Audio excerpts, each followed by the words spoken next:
I know it feels like a million years ago, but do you remember the Algerian boxer who was accused of being a man when she was not? Even the president, even J.K. Rowling, all came out and said that she was a dude when there was no fucking proof other than she looked kind of butch. If anyone's going to be tough on gendered sports, it's going to be the Olympics. Many of Olympians have been accused of being male when they're not.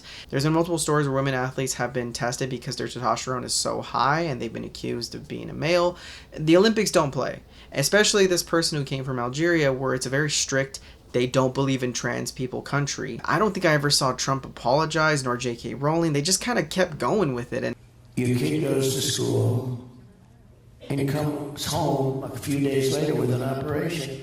The school decides what's going to happen with your child. Isn't that depressing? Like, I think we glanced over this story way too fucking quick. This poor lady who won her respective championship should be celebrated by her country and by the world. Got shitted on by the former president because she looks like a dude. Like, that's the saddest shit that we've ever come to. And I think what was even more mind-boggling is people were moving the goalpost. I remember hearing throughout the whole trans discourse of these past 4 or 5 years is if you got a coochie, you're a chick. But this woman did, and people were saying, well, technically she has an XY chromosome. I remember seeing Piers Morgan talking about how if you got a coochie, you're a chick, and then he flipped it. He did a whole fucking 180. He just said, like, well, technically if you have male tendencies and blah, blah, blah. Like, all this fucking bending over backwards for a problem that doesn't exist. I feel like we glanced over the story way too fucking fast, but Trump was stating that we need to have police immunity. That we're going to give immunity to police so they can do their job. I think everybody and their mother agrees that being a police officer is a pretty hard job, and there's a lot of scrutiny that comes with it, and there's a lot of danger that comes with it. Just like being a nurse, if you kill a patient, that should be on you, and there should be regulations and procedures that follow if you do something stupid. Police officers should not be immune from killing someone because they felt like it. And there are many of cases where police officers are justified, but we should have a vetted program. And I don't know how our current system works. I know there's a lot of internal investigation. There's a lot of police officers who've had slap of the wrist when they had really severe procedure fuck-ups. But in the case of having Trump popular amongst police, and I think it's because his rhetoric where he says, like when you guys put somebody in the car and you're protecting their head, I said, you can take the hand away, okay? I love and respect the systems that we do have. I like the idea that I can go and ask a police officer help and they will help me and I don't have to pay them $20 because we live in a shitty system that's corrupt. But it's also not far from scrutiny. I think it's okay to say, hey, what happened with George Floyd was bad, but what happened with X, Y, and Z other case was good. Trump is just blowing the police officers to make him look more police aligned. When he says police immunity and then pressed on it. Why should he receive immunity?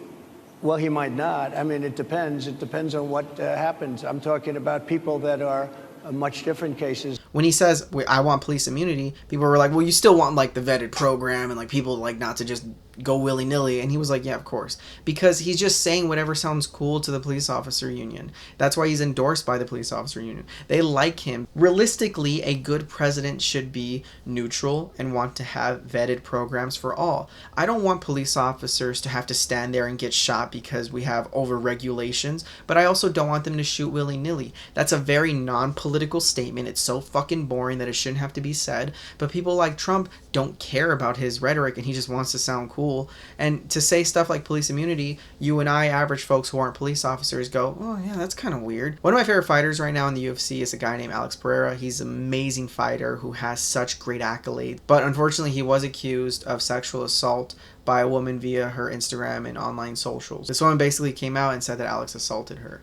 And it's disheartening to hear, and I pray to God that it's not true. The story ended up not going anywhere. The woman eventually deleted the post. I haven't heard much from it. What fucking killed me, the reason I want to talk about this so bad, is the minute this story broke, people were on Twitter breaking down this woman's story, as I think everyone should. They should hear the story and evaluate it. But they were saying immediately, like, she has an OnlyFans. That bitch deserved it. I don't know if Alex did it. I don't know if her story's true. But it's such a weird thing to just immediately jump on Alex's dick because you like him. That's a weird fucking thing to do. And they started posting shit like, well, she's an OnlyFans creator. Can you really trust her? You can see here on the night of December 2nd when she accused him that she actually looked kind of happy that day.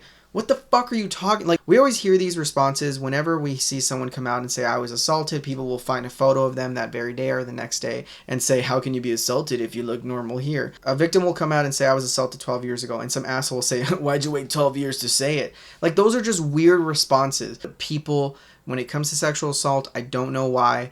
are really fucking weird. I know when Joe Biden was running in 2020, he got accused of sexual assault, and people in my life started defending him the same way I heard Republicans defending Brett Kavanaugh. They started going through this mental gymnastics, and that broke my fucking heart. This was a personal family member. If this was a colleague, if this is someone you look up to, it should be the same fucking story. We are neutral. We hear it out. You take it through the procedures, hear everybody out, look at any evidence, and you figure out who the fuck is to blame if there's any blame at all. If it's a false accusation, that person should also be in trouble. One thing that pisses me off with the news, but I guess it's kind of just par of course when it comes to the society we live in, is that when something good is going good, you don't really hear about it. I've said this multiple times in different videos, but if your car is working, you don't sit there and go, man, my car is working. Let me tell everyone my car is working. No, it's doing what it's supposed to do.